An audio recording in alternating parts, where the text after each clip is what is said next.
Aleluia. Santo Deus eterno. Nessa hora, Senhor, nós já te agradecemos, Pai, por tua presença, por tua graça, por tua misericórdia.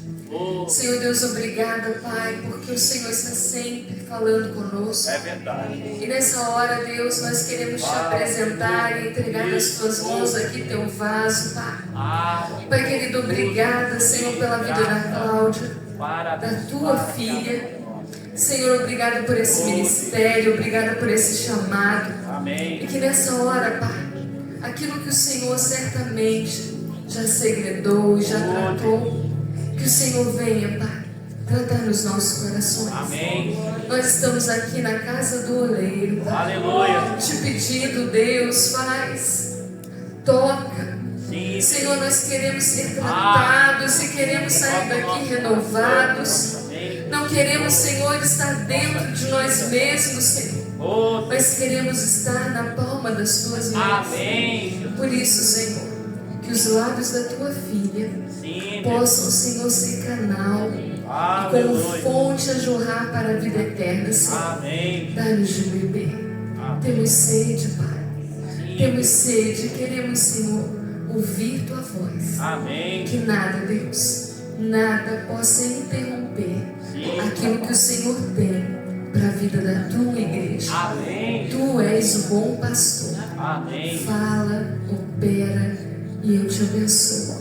Em nome de Jesus. Amém. Amém. Glória a Deus. Aleluia. Eita glória.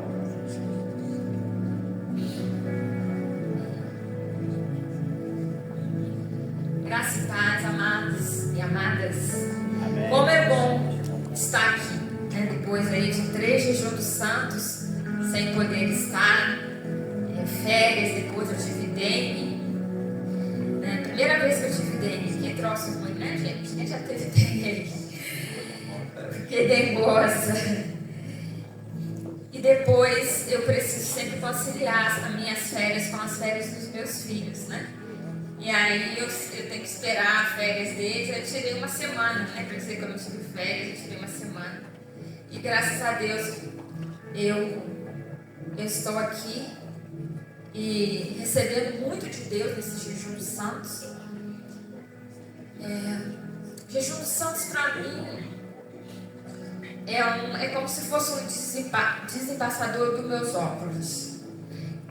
Eu gosto muito de tomar banho aqui na escola de missões. Que chuveiro abençoado, né? É uma coisa maravilhosa. Uma coisa do céu.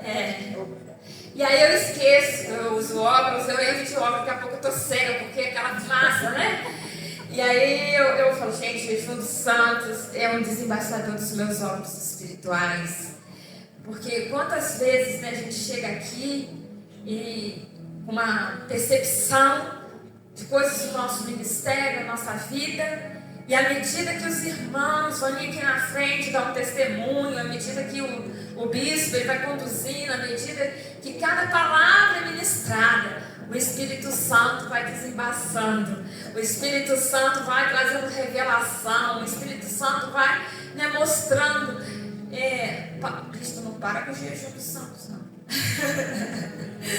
Como isso é maravilhoso, né, para a minha vida, eu creio para a vida de muitos aqui, que esse tempo, ele seja um tempo na nossa vida, enquanto nós estivermos aqui na terra, que a igreja metodista na 7ª região, continue com esse propósito, continue com essa missão do jejum dos santos.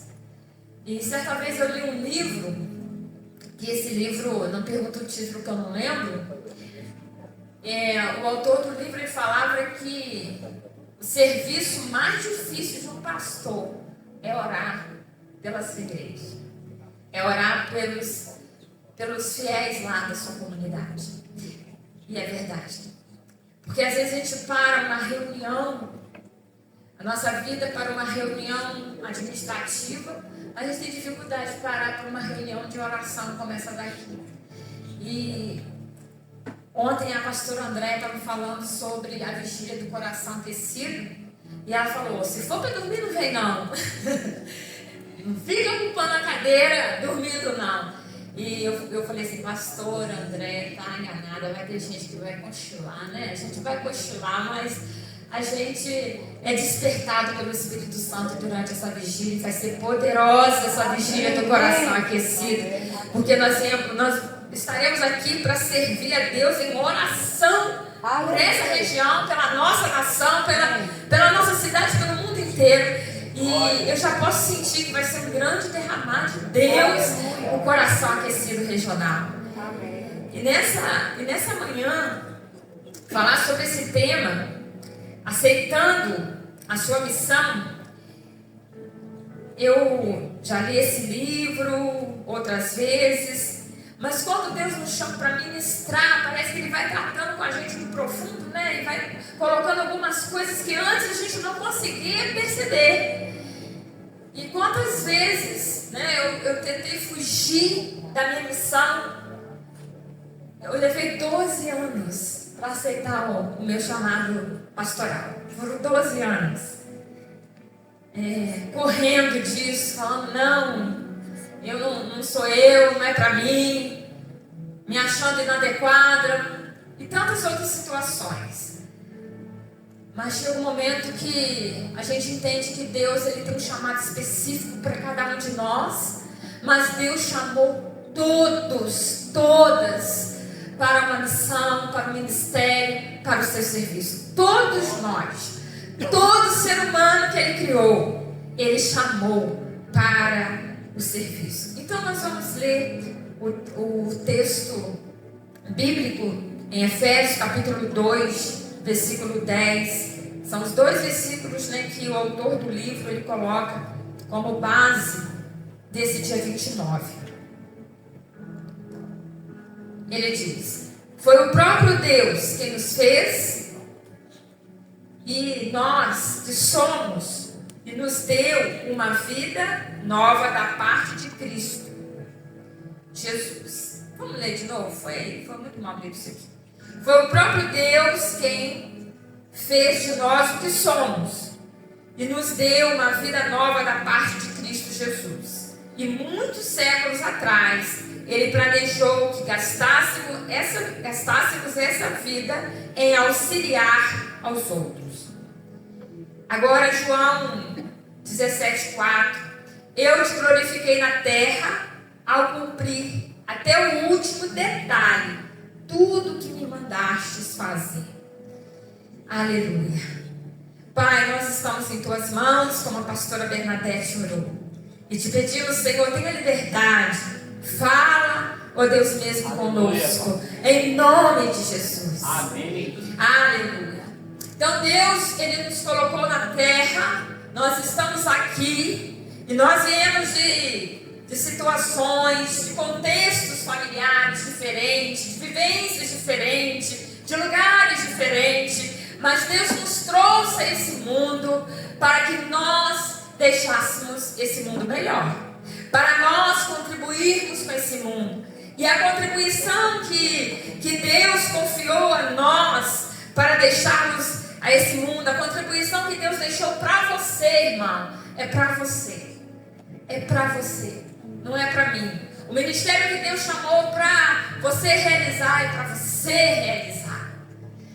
E eu me lembro que quando a minha primeira nomeação, eu cheguei numa cidade muito pequena, de 10 mil habitantes, e com muitas igrejas, e igrejas grandes. E lá não havia igreja metodista. Eu achei que eu fui nomeada para uma igreja, né? Cheguei lá, eu descobri que eu fui nomeada para uma cidade. Não tinha igreja, irmãos. Era só cidade. E ao chegar lá, eu comecei a andar pelas ruas da cidade. Eu falava assim: Senhor, o que eu vim fazer aqui? Tem tanta igreja aqui, igrejas estruturadas, igrejas grandes. Essa cidade é tão pequenininha. É muito pequena, irmãos, a cidade. Você anda na cidade, assim, 1 hora você anda a cidade toda.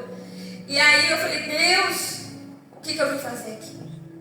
E eu comecei a chorar, eu comecei a clamar ao Senhor. Eu não sabia qual era o propósito de Deus ali. E Deus começou a me mostrar aquelas pessoas que ninguém queria tê-las na igreja.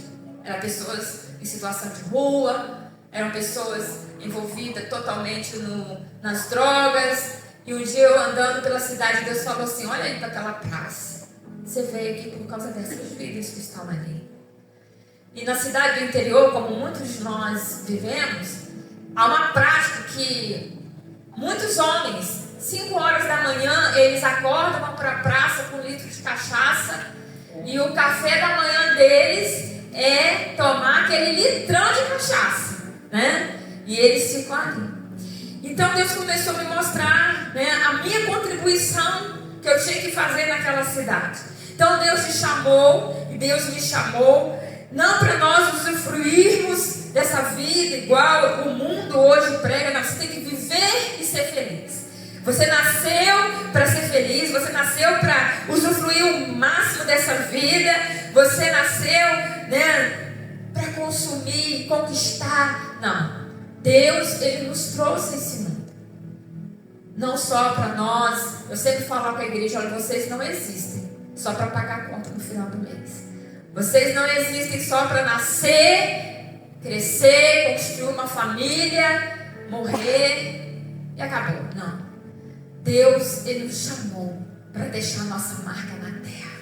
Deus nos chamou para deixarmos um legado nessa terra. Você e eu, nós somos chamados para marcar vidas com a graça que já marcou as nossas vidas. E às vezes nós achamos que isso é para pastor, para pastora. Em 2019, eu tive uma crise no meu ministério, no final de 2019. Eu estava exausta, estava cansada, porque eu estava estou ainda até lá, até hoje, mas o campo missionário era um campo missionário onde as pessoas se gradeavam, elas brigavam umas com as outras, e a igreja não crescia. Eu estava insatisfeita com a escola dominical, todo domingo aquele povo lá estudando a Bíblia, mas não havia mudança, não havia transformação, e eu estava ali só apagando incêndio. Eu estava muito cansada, eu estava a ponto de pedir para sair, ao ponto que eu fui e pedi, né, escrevi uma carta para o meu SD pedindo para me tirar, e mandei essa carta pelo WhatsApp. Só que Deus é o Deus que vê lá na frente, é o Deus da providência, é o Deus que conhece o seu passado, o seu presente, o seu futuro. Deus, Ele sabe de todas as coisas, e nós não sabemos de nada, irmãos. A gente acha que sabe, mas a gente não sabe de nada. Ele tem uma missão para nós, e às vezes nós não temos consciência, né, como que essa missão ela vai se desenvolver na nossa vida. A gente sabe que Deus nos chamou para pregar o evangelho a toda criatura. Nós sabemos, mas não sabemos muitas vezes qual é o veio que Deus quer nos conduzir para isso. Então eu escrevi essa carta, mandei para o WhatsApp, e acho que eu contei isso aqui no primeiro jejum do santo, se não me engano. E esse WhatsApp foi para uma outra pessoa, o mesmo nome do meu SD. E essa pessoa estava evangelizando. Ai, que vergonha. O meu SD não ficou sabendo dessa carta, porque no outro dia o meu SD sempre foi muito, na época ele era muito rápido para responder as nossas mensagens. Eu falei: nossa, ele não respondeu ainda. E aí eu fui lá, né, ver, e não tinha nada. Eu falei: gente, para que eu mandei? E aí eu tinha mandado para essa pessoa que estava evangelizando. E aí naquela hora, eu envergonhada, eu já não queria mais sair da igreja, porque o Espírito Santo veio, tratou do meu coração, tratou da minha alma, tratou da minha mente. E hoje estou fazendo, nesse ano, está fazendo 10 anos que eu estou lá. Mas quando chegou em 2020, em plena pandemia, Deus, Ele começou a falar para mim: para de apagar incêndio, para de querer fazer tudo, a gente tem essa mania de querer fazer um culto espetacular, um culto bom, como diz o pastor Bosch, fazer um culto bom para crente ruim que só te dá trabalho. Ele fala: olha, Jesus não te chamou para fazer ovelha, Jesus te chamou para fazer discípulos. Tem essa história aí. E aí em 2020 essa ficha começou a cair para mim. Eu falei, Jesus, a minha escola dominical, eu já estou aqui tantos anos e ela não faz discípulos. E aí Jesus falou assim, você precisa mudar isso aí. Você precisa treinar esse povo para me servir. Porque o texto ele fala assim, quem recebe muita inspiração, sem expressão, ele entra em depressão. Você vai alimentando, você vai só recebendo, e você vai dando, agora é congresso, agora é seminário, agora é não sei o quê, e vai. E aí ele vai inchando. Mas se ele não expressa, se nós não expressamos aquilo que nós temos recebido, a gente vai entrar em depressão. E a gente vai começar a brigar. E aí o bispo fala que brigar pela parede, pela cadeira, e brigar por isso, brigar por aquilo. E aí o Espírito Santo falou assim, comece a treiná-los para me servir. E eu falei, mas a escola dominical, eu estou treinando. Deus falou assim, mas começa a fazer diferente agora. Você treina e põe isso para praticar. Treina e põe para praticar. Treina e põe para praticar. E assim eu vou fazendo. Porque a gente tem muito medo de colocar as pessoas novas para fazer alguma coisa, não é verdade? Você não pode botar ela no altar, mas você pode treinar para ela fazer alguma coisa. Porque nós precisamos entender que nós nascemos para isso. E as pessoas têm dificuldade, as pessoas vão para a igreja, elas acham que elas vão para a igreja para melhorar de vida, para ter um carro novo, para ter uma casa nova, para resolver o problema com o marido, com a esposa, com os filhos. Todo mundo chega na igreja com problema, não chega? Sim, eles vão para lá porque eles estão precisando de alguma coisa. Só que a gente precisa entender que a gente precisa transformar essa mentalidade. Jesus te criou. Jesus te salvou. Agora você precisa salvar. Agora você precisa ser instrumento de cura. Você precisa ser instrumento de salvação. Você precisa ser instrumento de libertação. E isso eles não precisam estar no altar. Isso eles podem fazer no dia a dia. E aí, com a pandemia, a gente não tinha como fazer esse treinamento. Porque a maioria das ovelhas que eu tinha na época eram idosos. E idosos não sabem mexer nisso daqui, ó, né, nas redes sociais. Aí Deus falou assim, pega os jovens que tem e pede os jovens para ensinar os idosos a mexer nas redes sociais. Olha o serviço. São coisas simples que nós podemos servir o Senhor para fazer coisas extraordinárias. E esses idosos têm netos, então fala com esses idosos para falar com os netinhos, para ensinar eles a mexer no WhatsApp. E aí nós começamos a fazer reuniões 2 vezes por semana de treinamento. Irmãos, pensa no momento desgastante para mim, porque eles não conseguiam ligar às vezes a câmera, às vezes ligava a câmera e desligava o som, e era uma coisa desgastante demais. Quem já passou por isso aqui com os idosos da igreja? Jesus, tinha hora que eu falava assim, eu vou parar com isso, não está dando certo esse negócio.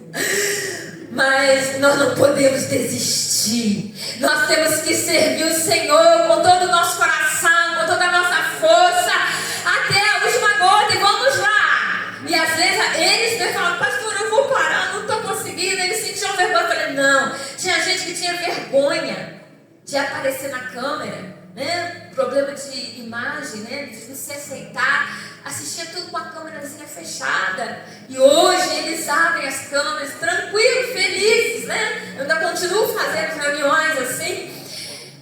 Ah, queridos, a gente começou a treinar.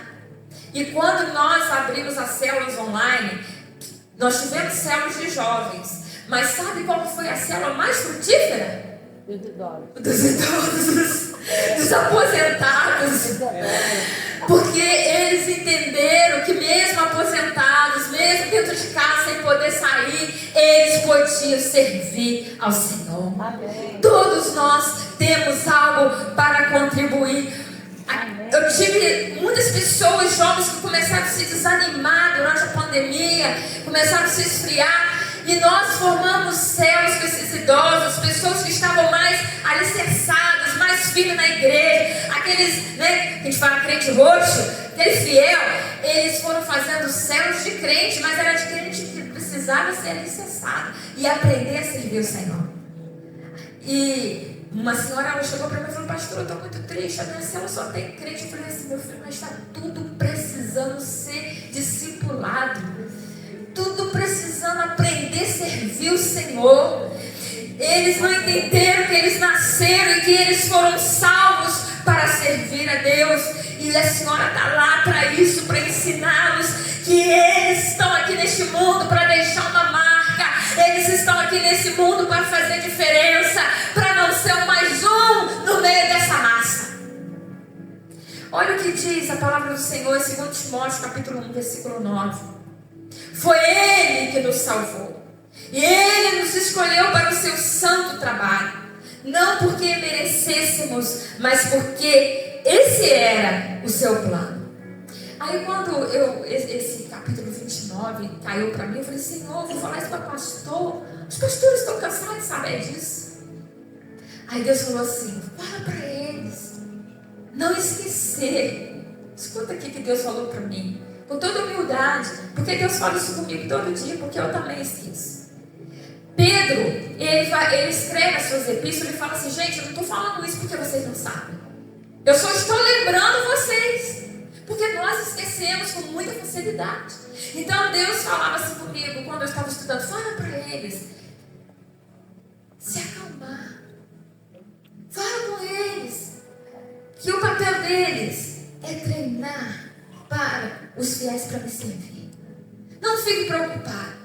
Eu, por muito tempo, eu fiquei preocupada com a quantidade de números que eu tinha na igreja.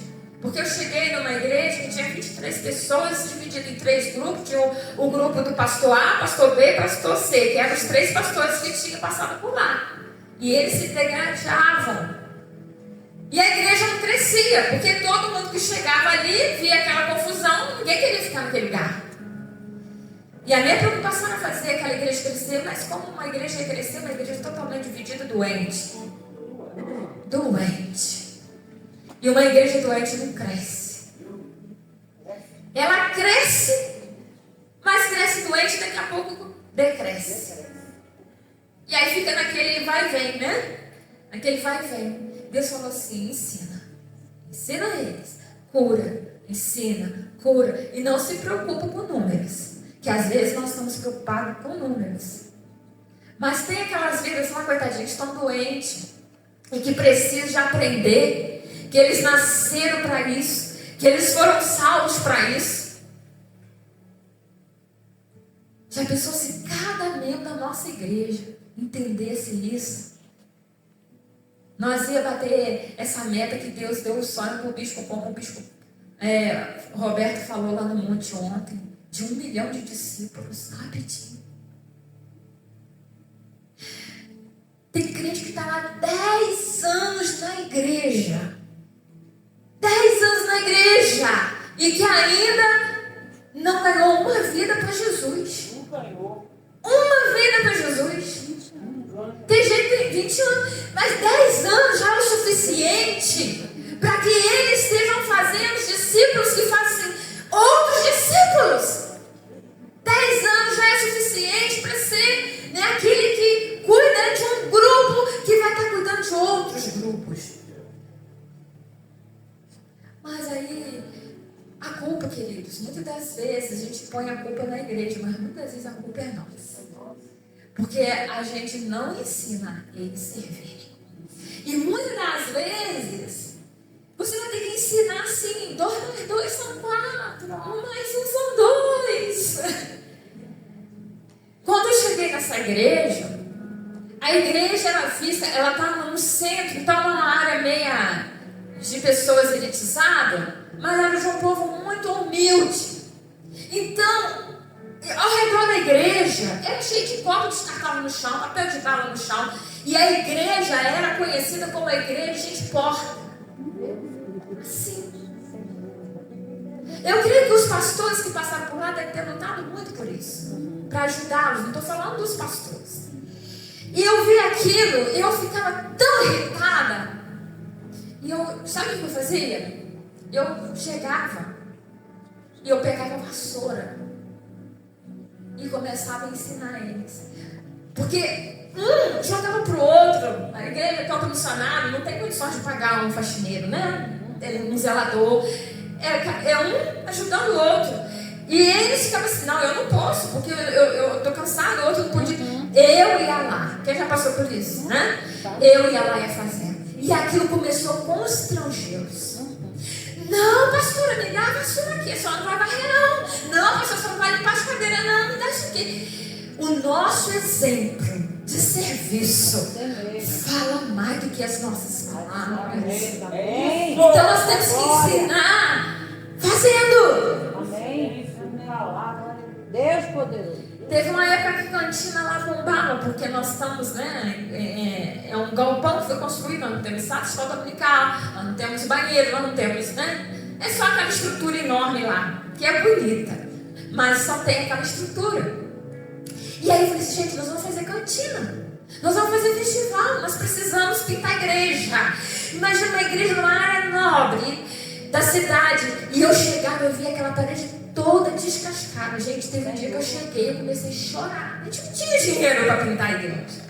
Eu chorei. E eu chorei, eu falei, Senhor, olha como está isso aqui, que vergonha. Sabe o que Deus fez? Uma oração simples assim. Antes da escola dominical, Deus mandou o melhor pintor da cidade se converter na nossa igreja. Eita glória.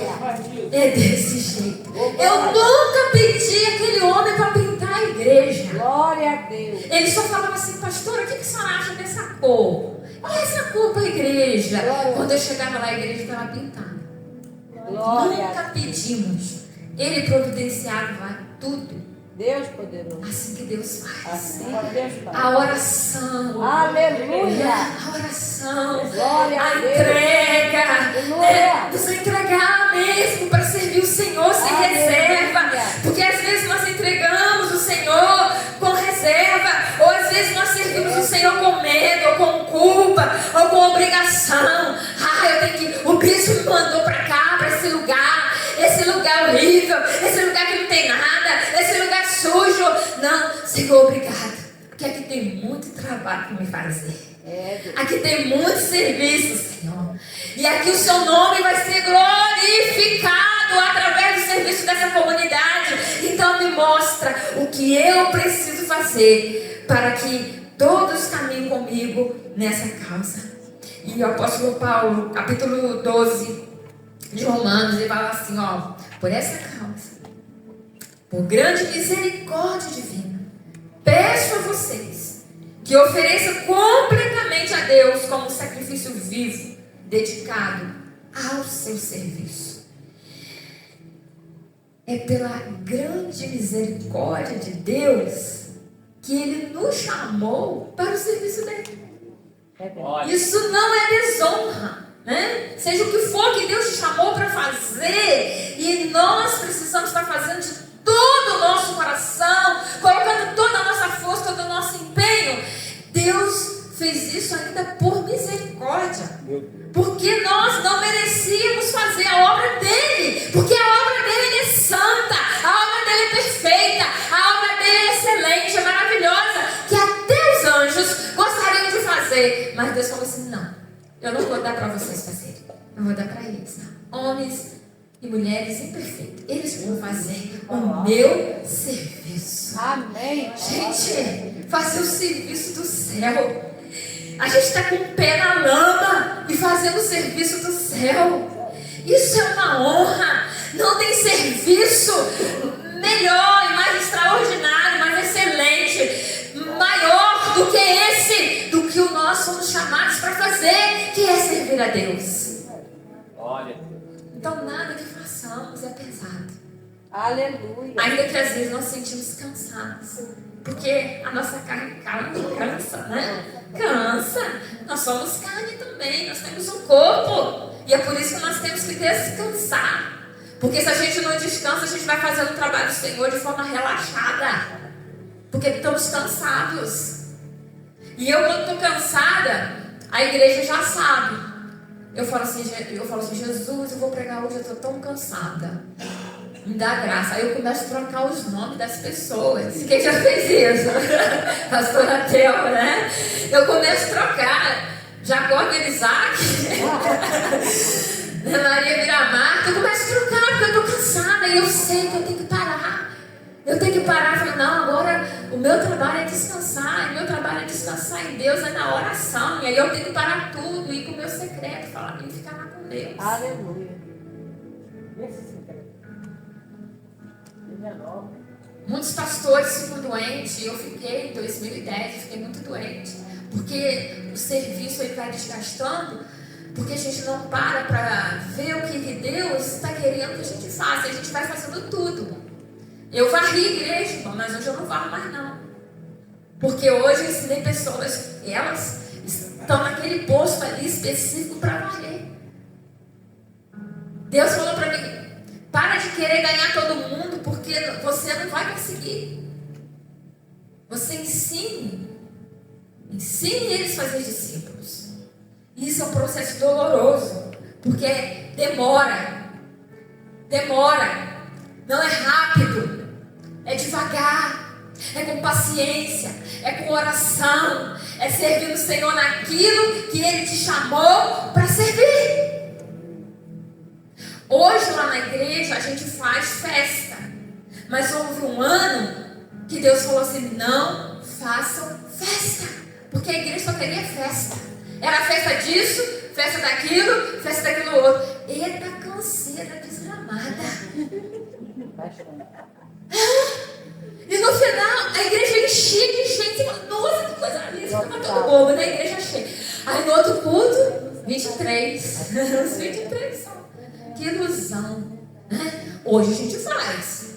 E pensa numa briga que eu tive que travar naquela igreja para parar com as festas.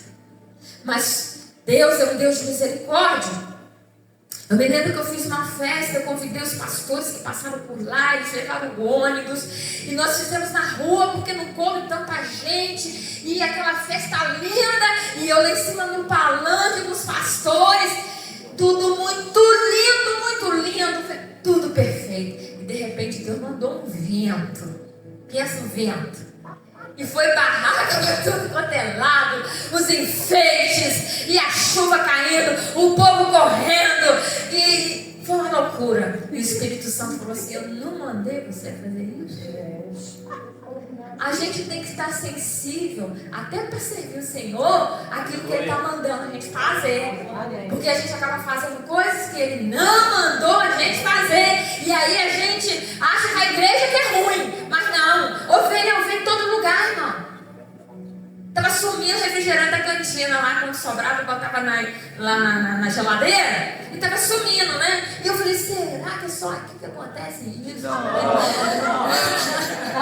Aí, os adolescentes fizeram até um vídeo, né? Pegaram a minha voz e falaram, irmãos, os refrigerantes é para cantina. Né? Quando a gente pega algo sem falar, isso é furto. E eles pegaram isso, mandaram pro TikTok, botaram as crianças fazendo, né? Ficou um negócio engraçado. Aí vários pastores falaram, pastora, que negócio legal isso aqui. Na minha igreja acontece isso também. Porque tem um grupo de pessoas na igreja que se acha tão santos que ele fala assim, é só aqui na nossa metodista que isso acontece. É só aqui que isso acontece. E aí você tem que trabalhar que ovelha é ovelha em todo lugar. E a ovelha só enxerga numa direção. E você, nós que estamos aqui, que somos pastores, nós que precisamos abrir os olhos delas, né? Mostrar, né? As outras possibilidades de trabalho, de serviço, de cuidado de uns com os outros. Então o Senhor, Ele nos salvou para servir. E não existe pessoas que são salvas que não servem. Todo cristão serve. Por causa do amor de Deus em nós. 1 João, capítulo 3, versículo 14, vai dizer isso. Né? O apóstolo João ensina que os nossos préstimos amorosos, outras pessoas, demonstram que nós somos verdadeiramente salvos. Ou seja, todas as pessoas que são salvas, elas amam. E porque elas amam, elas servem. E é um amor que não é um amor fingido. Eu não estou fazendo isso aqui por obrigação. Eu não estou fazendo isso daqui para ganhar méritos. Eu não estou fazendo para ganhar tapinha nas costas. Eu não estou fazendo para ser reconhecida. Eu estou fazendo porque eu fui salvo. Eu fui salva. Porque o amor dele me constrange. Como pode eu ser tocada por esse amor, ser resgatada do inferno, ser resgatada das garras de Satanás e continuar vendo pessoas nas garras dele não fazer nada? Não, eu preciso fazer. E eu preciso ensinar. E servir. A palavra aqui, o autor ele coloca muito claro que outro termo relativo a servir, a qual é mal compreendido pela maioria das pessoas, é ministério. Quando a maioria das pessoas escuta a palavra ministério, ela pensa que é só para aqueles que têm um serviço sacerdotal, o padre, o pastor. Então por isso que nós temos que ensinar as nossas ovelhas a amar o perdido. Eu falei para eles, quando eu ministrei esse capítulo, eu falei: olha, vocês serão caçadores de perdidos. Sabe por quê? A gente se converte e as pessoas que vão passando anos e anos na igreja, elas param de se relacionar com pessoas perdidas. Você já percebeu isso?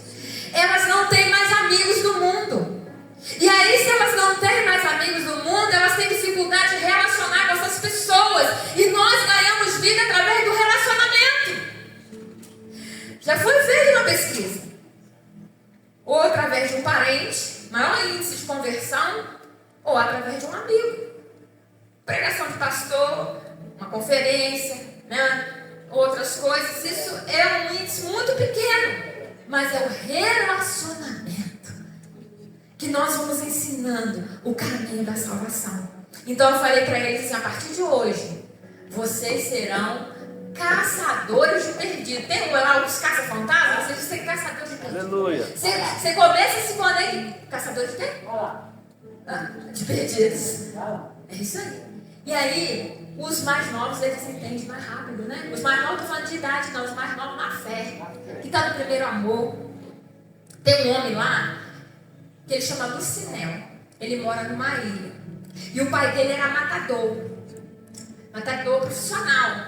E todo mundo tinha um medo daquela família. E ele era conhecido como o homem pegador da ilha. Toda mulher, né? Aquele homem mulherengo. E ninguém queria se relacionar com esse homem. E uma senhora que estava frequentando a nossa igreja o conheceu, começou a se relacionar com ele. E ela começou a ter muitos problemas de relacionamento com ele por causa dele ser esse homem namorador, pegador.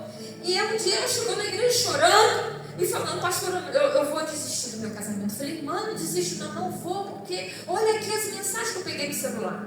Ele mesmo, né, falando aquele relacionamento amoroso ali com a outra mulher. Eu falei: não faço não, ele está errado, mas vamos trabalhar com ele, vamos ganhar esse homem para Jesus.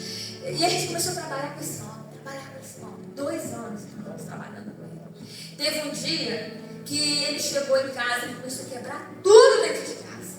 E ela me ligou e ela falou: pastora, vem aqui correndo, que ele está quebrando tudo. Ele não bebe, ele não fuma, então ele só pode estar endemoniado. Eu falei: é demônio mesmo, irmã. E eu falei: eu não posso ir, irmã. Chama o discipulador dele. E aí o discipulador falou: pastora, ela me ligou e eu não vi. E ela aprendeu uma coisa: no nome de Jesus, todo demônio tem que sair. Eu mandei o áudio para ela, eu falei: manda embora o demônio, irmã. E ela mandou embora o demônio. Aquele homem foi liberto. Aquele homem se batizou. Aquele homem entrou nos cursos de capacitação. E aquele homem, esse ano, ele chegou para mim, ele falou assim: pastor, eu vejo tantas pessoas passando fome. Eu posso pedir alimentos na rua para ajudar a cesta da igreja, porque a cesta da igreja não está dando conta. Porque é muita gente pedindo. Eu falei: vai, meu irmão, pode ir. Maravilha. E ele é juiz de futebol. Obrigada, pai. Ele é juiz de futebol. E aí, ele estava chegando todo dia no curso de capacitação, 9h40. Ele falou: pastora, nem precisa chamar minha atenção. Eles lá, eles acham que eu sou brava. Nem precisa chamar minha atenção, não, pastora. Eu estava lá no futebol, mas lá eles estão me pedindo para orar. Lá eles estão me pedindo. E lá, pastora, eu coloquei aquele projeto de alimento para eles. São 40 homens E tá aqui, ele chegou cheio de bolsa, caminhonete de Glória carro a dele, Deus. com 54 quilos de alimento naquela manhã. Eu falei, calma, Lucinel, o pastor não vai brigar com você, não. Ele falou assim, outra coisa que eu pedi, eu não sei muito. Mas o pouco que eu sei, eu estou fazendo lá. A senhora poderia ir lá, falar de Jesus para aqueles homens, 7 horas da manhã no domingo. Eu não gosto de 7 horas da manhã sair, eu gosto de estar concentrada para aquilo que eu vou fazer 9 horas que começa o estudo. Eu falei, vou. E eu falei, meu Deus, eu sozinha no meio daqueles homens tudo lá. Eu falei, não, eu vou chamar o discipulador dele, e o discipulador do discipulador dele, e vamos para lá, e fomos. Chegamos lá, não tinha 40 homens. E eles chamaram mais outros homens. Os homens que jogavam aquele time trouxeram os filhos dele. Quando eu olhei aquele campo de futebol cheio de homens, e o treinador falou assim, hoje o treino vai ser diferente. A pastora do Lucinel está aqui. E ela vai falar o quanto ela quiser. Pastora, a senhora não precisa ficar com pressa, não. Mas eu estava com pressa porque eu tinha que estar 9 horas na igreja. Fala o que a senhora quiser. Eu falei, tá bom, meu irmão, muito obrigada. E eles deram as mãos. E aí eu agradeci pelos alimentos que todo mês eles estão mandando. E deixamos uma palavra para aqueles homens. Não falei no nome da igreja metodista, não falei nome de igreja, eu só falei de Jesus. Aleluia. Mas os nossos discípulos, eles são mais espertos que a gente, né? O discipulador dele falou assim, gente, eu tenho uma célula. A minha casa é tal lugar, número tal, vai lá tal dia, que é lá que o Lucinel está aprendendo essas coisas. É lá que o Lucinel está sendo transformado, porque a gente pensa num homem briguento, um homem difícil, é esse irmão Lucinel. Hoje o homem é sim senhora, pastora, tá bom, pastora, o que você acha, pastora? Aquele brutamonte, né? Então isso que quem faz é Deus. É o Espírito de Deus através do seu serviço, do meu serviço. Aleluia. De não desistir das pessoas, de amar, né? de falar, olha, não vai dar certo. O que não é possível para nós, é possível para Deus. Porque Deus é Deus do impossível. Então, a obra não é minha, a obra é dele. A obra é dele. A igreja não é minha, a igreja é dele. Então eu sempre falo com Deus, Deus, é difícil, isso aqui é do Senhor. É do Senhor. Ajuda aí, Senhor. Eu estou aqui para fazer. Mas é sua essa obra. E aí, quando eu menos espero, com as pessoas mais improváveis, Deus vem e faz. E aí, teve um jogador que falou assim, ô Júnior, que é o discipulador, mas fala aí, qual é a igreja de vocês? Você está vendo quando Deus está no negócio, a gente não precisa anunciar, né? A presença de Deus atrai, né? A presença de Deus atrai. Fala aí, onde que é a igreja de vocês? Que dia que tem culto? Que hora que tem culto? Deus nos chamou. E nós somos escolhidos. Independente de qualquer coisa que venha acontecer na nossa vida, o Senhor nos chamou para servir, para colocar as nossas habilidades ao serviço do outro. Como aquela mulher que estava ali desesperada, que ia se divorciar porque o seu marido era um homem mulherengo, porque estava tendo relacionamento através do celular. Gente, coisa doida, né? Não tem contato físico, não, é tudo pelo celular. Negócio esquisito isso, né? Que tempo que a gente está vivendo, né? Adultério virtual. E pior que pastor fazendo isso, né? Sangue de Jesus. E a obra do Senhor é santa. E não temos como fazer aquilo que é santo, sujo, né? Cheio de pecado. Então Deus nos chamou para ser dele, parte dele, pertencer a Deus, é ser útil ao seu serviço. É ser útil naquilo que Ele está precisando de nós, num determinado lugar, por um determinado tempo. Não vai ser para sempre, vai ser por um determinado tempo naquilo ali. Depois Deus vai te chamar para servir em outro lugar, em determinado tempo. E o seu serviço será utilizado para a glória de Deus. Irmãos, eu me considero assim, uma pessoa muito provável. Muito provável. Eu acho que eu tive... Quando criança, eu tive muita deficiência de vitaminas, né? Então, eu sempre tive muita dificuldade de aprender. Mas uma coisa que eu aprendo, que eu nunca tive dificuldade, é quando eu ouço a palavra de Deus, aquilo grava. Quando eu me converti, a minha mãe me chamava de chata. Eu chegava em casa e eu pregava tudo de novo para minha mãe, que ela não era da igreja. Eu chegava e eu não dormia enquanto eu não falava tudo que a pastora falou. Então aquilo foi entrando. E aí nós precisamos ensinar os nossos discípulos e discípulas a ser esse compartilhar, né? Compartilhador das boas novas. Servir o Senhor é compartilhar as boas notícias, é compartilhar, é simples, é tão simples, é tão simples. É falar aquilo que Jesus fez na sua vida. Eu falei, Lucinel, vai lá, meu filho, conta só o que Jesus fez na sua vida. Aí ele chega para o seu pastor, mas eu não sei a Bíblia. Vai lá, conta o que Jesus fez no seu casamento, Lucinel. Vai lá, conta o que Jesus fez no seu temperamento. E aí, é isso, é simples. Não precisamos ficar toda a vida lá, 10 anos de escola dominical sem frutificar. Então, os cursos lá na igreja agora são de 3 meses. 3 meses a gente tem uma formatura. E aí, aonde você pegou esse modelo, pastor? Eu fui observando a igreja. E fui pegando recursos aqui. Eu tenho material da quarta região, tenho da oitava, eu tenho lá da Central de Belo Horizonte. E fui vendo as necessidades, porque cada local, cada localidade, Deus te chama de servir de uma forma. O nosso ministério precisa ser um ministério inteligente. A gente não pode engessar o nosso ministério, né? As habilidades que Deus nos deu é para a gente colocar aquilo em serviço do Senhor, para que o reino dele se estabeleça naquela cidade. Então nós não somos pastores de uma igreja, nós somos pastores de uma cidade inteira.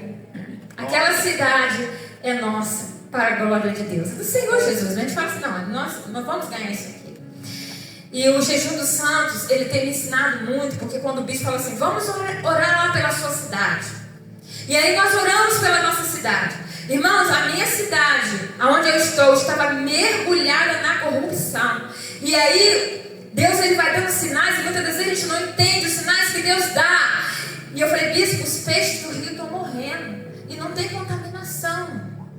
Lembra, bispo, que eu falei que os peixes estão morrendo? E a gente orou? E sabe o que aconteceu? Deus revelou o que estava acontecendo. O prefeito da cidade roubou o fundo dos aposentados, milhões. A prefeitura faliu. Mais de 1.400 pessoas foram mandadas embora. E Deus sempre falou assim, vai lá. E a gente não sabia nada disso. Vai lá, o jejum do santo, sair do jejum do santo com esse propósito. Vai lá na prefeitura e ora pela prefeitura. A gente não sabia de nada. E nós íamos para a porta da prefeitura orar. E o prefeito, tão sem vergonha, que ele foi para a rede social e falou assim, Deus vai mostrar quem que roubou, porque eu não roubei nada. E eu falei assim, Deus vai mostrar mesmo, porque Deus não deixa nada encoberto. Às vezes a gente tem que ser profeta, irmão. E ser profeta é doloroso, porque o profeta parece que é meio doido, né? Acho que a gente é meio doido, retardado, porque a gente fala coisa que ninguém quer ouvir. E vai mostrar mesmo. A gente ia para a porta da prefeitura, a gente marchava. E a gente clamava. E foi descoberto. Ele roubou milhões e milhões. O vice entrou, irmãos. A cidade está outra. Obras sendo feitas. As pessoas sendo recontratadas. Deus está fazendo um movimento lá. Ao ponto que os pastores se reuniram, foram lá na igreja e falaram assim, pastor, nós precisamos da sua ajuda. Eu marquei. Nós estamos precisando da sua ajuda para a gente fazer um movimento maior aqui na cidade. E na quarta-feira nós fizemos um movimento grande na cidade. Nós saímos pelas ruas, orando. A prefeitura prestou o trem elétrico. E foram 9 pessoas aceitaram Jesus naquela tarde. Glória a Deus. Você está servindo não só a igreja metodista. Você está servindo a cidade em nome de Deus. Aquela cidade será impactada pelo serviço da tua comunidade de fé. Aquela cidade será servida com amor, com dedicação, né? Quando o amor chega, quando a sinceridade, a verdade, a dedicação, o serviço em nome de Deus chega, tudo muda. Os recursos vêm. A gente não tem banheiro lá, o banheiro é uma vergonha. 20 anos vamos fazer. Eu estou terminando.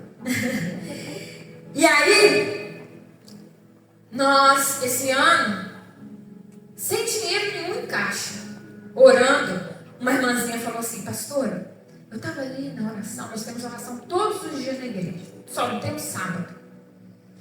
Eu estava ali orando, Deus falou para mim, o pessoal começar a fazer os banheiros. Eu falei assim: irmã, a gente não tem dinheiro. Mas Deus falou, pastor, só não creio que Deus falou comigo. Eu falei: creio, você é intercessor dessa casa? Então vamos orar todo mundo? E começamos a orar. Teve naquela semana Deus levantou a metade do dinheiro para pagar o engenheiro. Numa semana a gente conseguiu o que a gente não consegue na igreja em arrecadação em 15 dias. Nós conseguimos em uma semana. E não veio de dentro da igreja, veio de fora, devolveu. Então não se preocupa não, só sirva. Meu Deus. Sirva com amor, sirva com dedicação. Dê o seu melhor. Glória a Deus. Está doendo, sirva. Estão falando de você, sirva. Tem uma mulher, a nossa igreja está num bairro residencial. E tem uma mulher no prédio, em frente à igreja, que ela fala assim: eu odeio essa pastora. Eu odeio o filho da pastora porque ele canta, eu sou obrigada na minha casa. E olha que a gente está dentro do nível permitido pela lei. Só que o prédio é colado praticamente na igreja. E no dia de oração Deus falou assim: vai lá, descobre o aniversário dela. Compra a flor mais cara que tiver. E leva para essa mulher. Meu Deus. Coisa linda. E Deus é tão lindo porque ela ama flores. Coisa linda. E ao redor da calçada da igreja, lá do lado da frente da igreja, ela plantou um monte de flores. Ele falou: mas vai dar para ela. Eu falei: Deus, você sabia que tem flor que custa R$250? Ele falou: vai dar para ela. Dá para ela. A mais cara que tinha na cidade. E o aniversário dela é dia 6 agora de junho. E eu quero pedir vocês que estejam orando por nós. Amém. Lembra desse dia? Na pandemia, ela falou assim com a faxineira dela, que é da nossa igreja: eu senti tanta falta da igreja, porque eu levei a igreja para minha casa, no Ministério do Louvor, fui para minha casa. Eu senti tanta falta do barulho que eles faziam. E a gente voltou, né? Ela não tá mais ligando. Todo culto ela ligava para mim. Todo culto meu telefone tocava.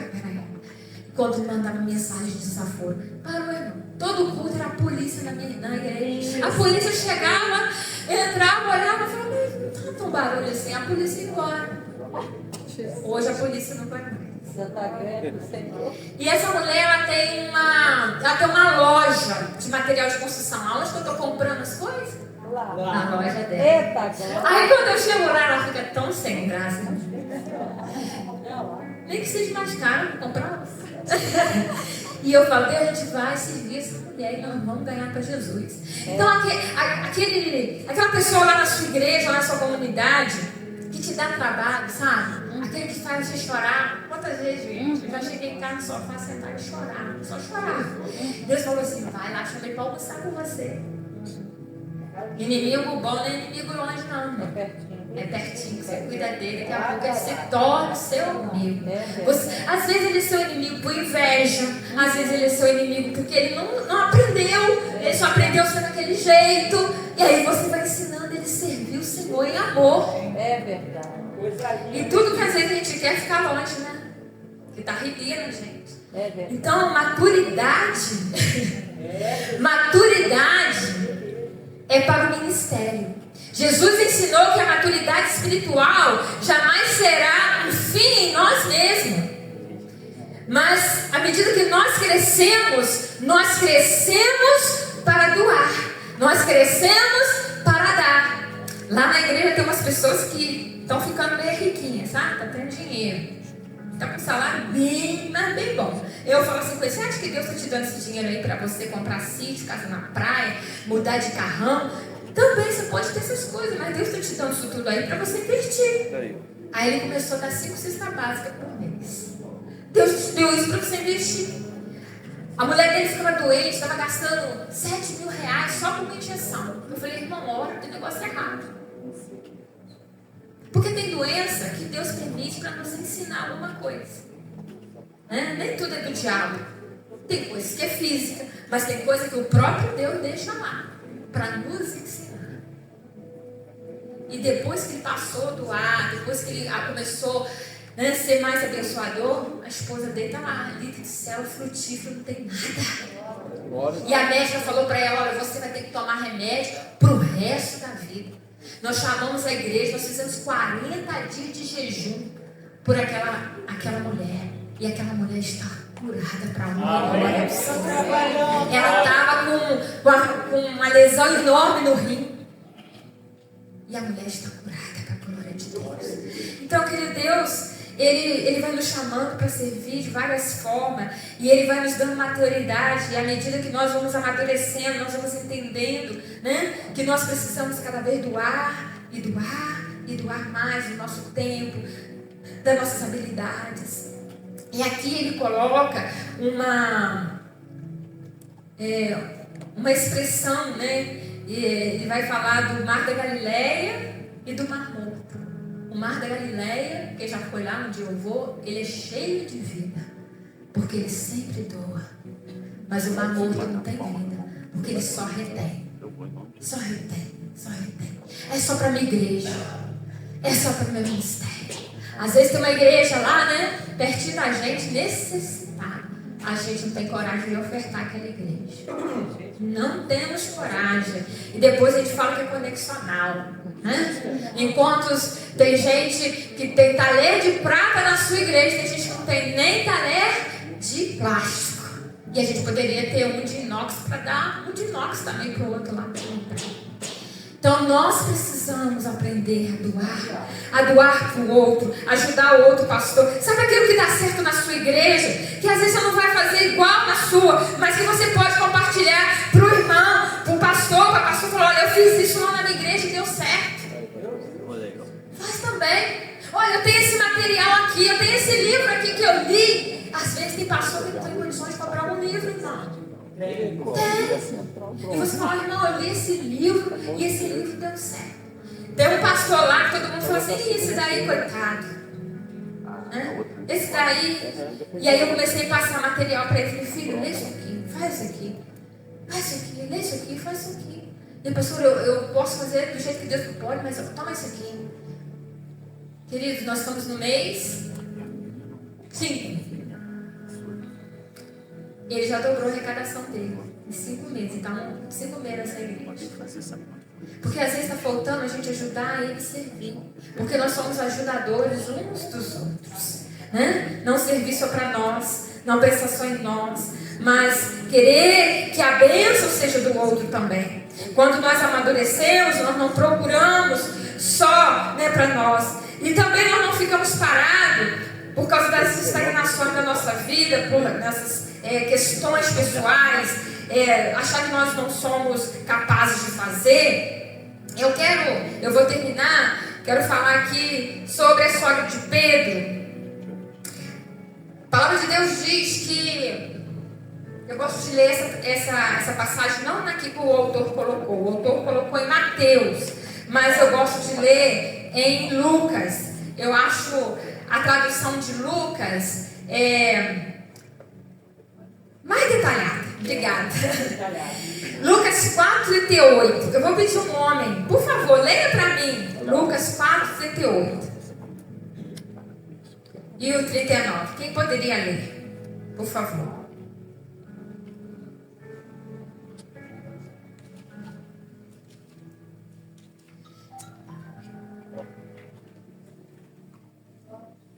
Amém? Cadê os homens aí? Na sinagoga, entrou em casa de Simão, e a sogra de Simão estava enferma, com muita febre, e rogava por ela. Inclinando-se para ela, repreendeu a febre, e essa deixou. E ela, levantando-se logo, servia-os. Onde nós ouvimos aqui, falando que o avivamento vai vir nas casas. Casa é lugar maravilhoso. Jesus adorava ficar nas casas. Jesus saiu da sinagoga e foi para casa. Casa é lugar de intimidade. Casa é onde você descobre quem é quem. Quem está passando necessidade, quem está doente, quem. A gente precisa, né, estar junto à casa. Por isso que céu é coisa do céu. E aí, Jesus entra naquela casa, vê vê a sogra de Pedro ali doente e com uma febre muito alta. Imediatamente alguém chega e roga a Jesus. Pede Jesus que a curasse. Olha o poder da intercessão, da oração. Aquela mulher, ela não tinha condições nem de pedir: Jesus, me cura. Jesus, eu estou doente. Jesus, me ajuda. Mas alguém ali falou: Jesus, cura ela. Sabia que a sua fé pode curar as pessoas? Amém. Um dia eu vi uma menina falando assim: olha, você tem fé para ser curada? A menina falou assim: olha, eu não tenho muita fé, não. Aí ela falou assim: mas eu tenho. E eu vou pedir Jesus por você. Opa. E a mulher foi curada. Amém. Umas coisas assim que a gente não entende, porque aqui foi assim: alguém pediu a Jesus, não foi ela que pediu. E aquela mulher, então, aquele mal sai daquela mulher. Eu gosto muito desse texto, eu acho esse texto extraordinário. Tem muitos ensinamentos, a gente não vai poder falar dele aqui detalhadamente, mas aquele mal sai e aquela mulher levanta e aquela mulher começa a servir a Jesus. A febre não é uma doença, a febre é um sintoma que algo está errado no corpo. A febre não é doença, é um sintoma. Mas se você não curar a febre, você pode morrer por causa da febre. Então, precisamos tirar esse mal para não morrer. E quantas das vezes a nossa igreja, e às vezes até nós, estamos paralisados, como a sogra de Pedro, sem poder servir. E qual é a febre que tocou o seu coração? Porque febre quer dizer algo que está queimando. O que tem queimado o teu coração, que tem te impedido de servir mais o Senhor? São os ressentimentos? As mágoas? O que tem queimado o teu coração? O dinheiro, nossa igreja aqui eu não posso servir porque ela não tem condições de me pagar o que eu mereço receber.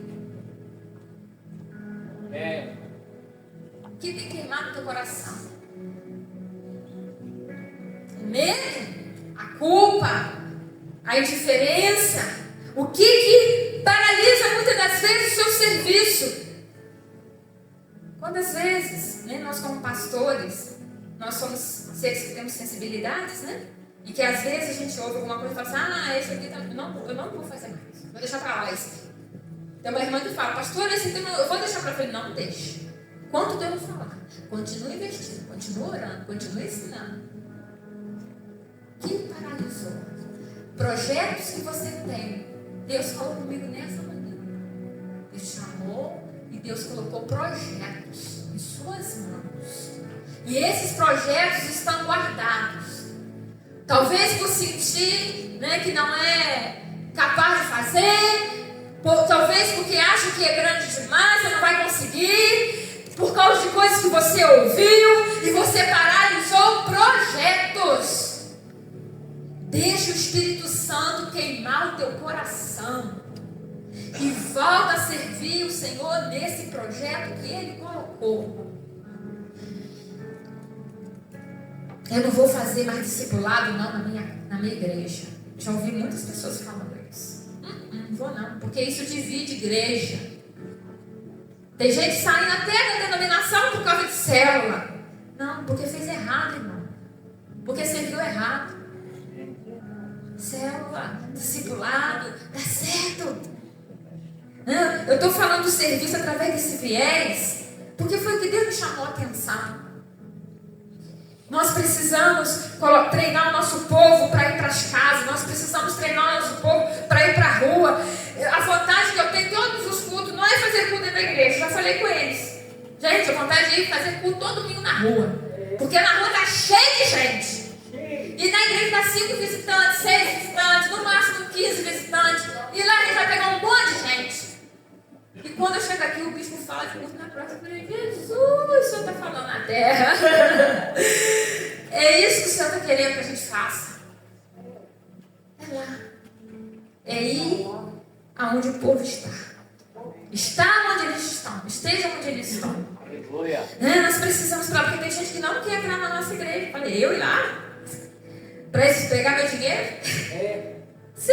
Eu ir lá com aqueles crentes que ficam brigando entre si, com aquele povo esquisito. povo fofoqueiro. Aquele povo fofoqueiro? Não.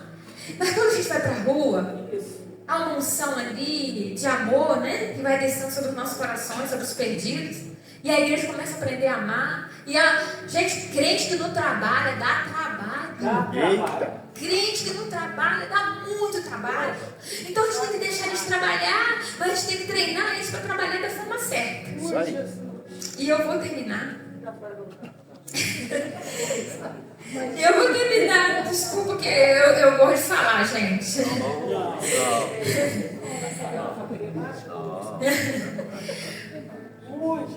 Às vezes nós não servimos porque temos dificuldade de perdoar. E quando você não perdoa, a sua força para o serviço está sendo minada. Né? Você fica aquilo ali, ó. E você vai enfraquecendo. Igual a sogra de Pedro. Porque a febre dá uma fraqueza, uma dor no corpo, uma confusão mental. Você já viu gente com febre alta? Delira. Confusão mental delira. E quando nós não perdoamos, a gente começa a delirar. Olha aí. A gente começa a olhar para o outro e fala, não, ele não gosta de mim. Ah, ele está falando de mim, ele não está falando nada, irmão. De você, não está fazendo nada. E você começa, né, a pensar um monte de coisa a respeito do outro, delirando. Vai servir. Quando a gente serve, a gente não tem tempo, né? Para ficar pensando besteira. Tem gente que chega para mim no domingo e fala assim, pastor, você viu a roupa daquela mulher na igreja? Eu falei, não vi não, estava tão ocupada que eu não vi a roupa da mulher. Eu falei, você orou por ela, irmã? Você abraçou ela, beijou, falou que ela é linda, que o corpo dela é templo do Espírito Santo. Cala, na mesma hora. Nós temos que ensinar a igreja a amar. Porque quem ama serve. O preconceito acaba, né? O pastor Claudinei, meu esposo, ele teve 51 anos só de vida. Ele morreu aos 51 anos. Ele se converteu com 15 anos. Foi um pastor americano, né, que nem sei se ele está vivo, né, pastor McGill. Ele se converteu, o pastor McGill. Jorge McGill. Já foi? Depois a pastora Carmen discipulou o Claudinei. Oh, glória. Serviu, né? Serviu com muita graça. E aí, Claudinei foi um cara assim, imparável. Servia. Que ele me tirava do meu fôlego. Um dia eu cheguei para ele e falei assim, você para! Você já vai morrer. Ele falou, se eu morrer servindo, eu estou feliz da vida. E foi assim, ele morreu servindo, ele morreu pregando, né, no hospital. Só que ele trabalhava numa oficina, a gente tinha uma oficina de pintura e lanternagem. E nessa oficina de pintura e lanternagem, ele fazia todo dia discipulado. Todo dia ia um bando de cara lá que morava na rua e fazia discipulado com esse pessoal, e outros que não eram também. Em 2 meses depois que ele morreu, a oficina dele acabou. Eu não sei onde que tem mais nada. Acabou tudo. Os maquinários, as ferramentas, as tintas que tinha lá. Mas uma coisa ficou. A marca dele no coração daqueles homens que ele discipulou. Amém. Que tem homens ali que estão fazendo a mesma coisa que ele fazia. Você pode ganhar, querido, muitas coisas nesse mundo, mas isso não tem significado nenhum para Deus. Isso tudo que a gente ganha, casa, isso tudo é bom para a gente desfrutarmos. Ensinar a nossa igreja isso tudo é bom, mas isso não pode ser o motivo da nossa razão, o motivo da nossa vida. O motivo, a razão da nossa existência é servir o Senhor com toda a dedicação, com toda a sinceridade, integridade do nosso coração, ao ponto de tirar às vezes até o nosso fôlego, a ponto de você às vezes ir gemendo, mas você está lá servindo. Às vezes você se sente, né, incapaz para o ministério que Deus te chamou. Mas olha o que o autor ele coloca. Vou terminar agora com esse parágrafo. Você não está envolvido em algum serviço ou ministério? Se você não está envolvido em algum serviço ou ministério, que culpa você tem dado? Abraão era velho, Jacó era inseguro, Lia não tinha atrativos, José foi maltratado, Moisés gaguejava, Gideão era pobre, Sansão era codependente, Raabe era imoral, Davi teve uma mãe tipo de problemas familiares, Elias tinha tendências suicidas, Jeremias era depressivo, Jonas era relutante, Noemi era viúva, igual eu, quando Claudinei morreu, eu falei, vou entregar meu ministério. Aí o bispo me convida, né, para estar assessorando ele, como surpreender. Aí eu não ia aceitar, mas ele falou assim, pastora, foi Deus que me falou. Eu murchei na hora, né? Deus te chamou. Você está aqui porque Deus te chamou. E Deus entregou nas suas mãos um serviço excelente, extraordinário. E aí ele continua. João Batista era no mínimo excêntrico, Pedro era impossível e temperamental, Marta se preocupava demais, a samaritana teve vários casamentos fracassados, Zaqueu era indesejado, Tomé tinha dúvidas, Paulo tinha saúde fraca, Timóteo era tímido. Aí está, né, uma boa variedade de pessoas desajustadas. Mas Deus usou cada uma delas em sua obra. E Ele também o usará se você parar de apresentar desculpas. Aleluia. Glória. Às vezes a gente fala, não vou não, porque não vai dar certo, isso aqui. Nesse negócio de jejum dos santos, eu tenho tanta coisa para fazer. Não, esse negócio de... Agora a gente vai começar um treinamento, né? Não vou abrir a minha igreja para ser base, não, porque eu tenho tanta coisa para fazer. Irmãos, tudo que Deus te mandar da 7ª região fazer, está debaixo de uma unção, está debaixo de uma visão, está debaixo de uma orientação do céu. Deus. A gente está aqui, não estamos servindo a homens, nós estamos servindo a Deus. Aleluia. Tem um louvor que eu quero colocar? Põe aí para mim, querido. Eu vou colocar esse louvor. O irmão vai colocar esse louvor. Às vezes você se acha inadequado, porque eu tenho muitas dificuldades, sabe? Tenho muitas dificuldades. Estou gravando. E eu só estou, e sou o que sou, estou onde eu estou, faço o que faço, só por causa dele. Pela misericórdia dele. E todas as vezes que eu penso que sou alguma coisa, Jesus vem e me dá uma rasteira. Né? João 15:5. Permanecer nele. Fica nele. Ele tem toda a provisão que você precisa. Tudo para você exercer o seu ministério, o seu chamado, está nele. Porque sem ele nada podemos fazer. A gente sabe, né, irmãos? Vocês já sabem disso, mas Jesus só está lembrando a gente nessa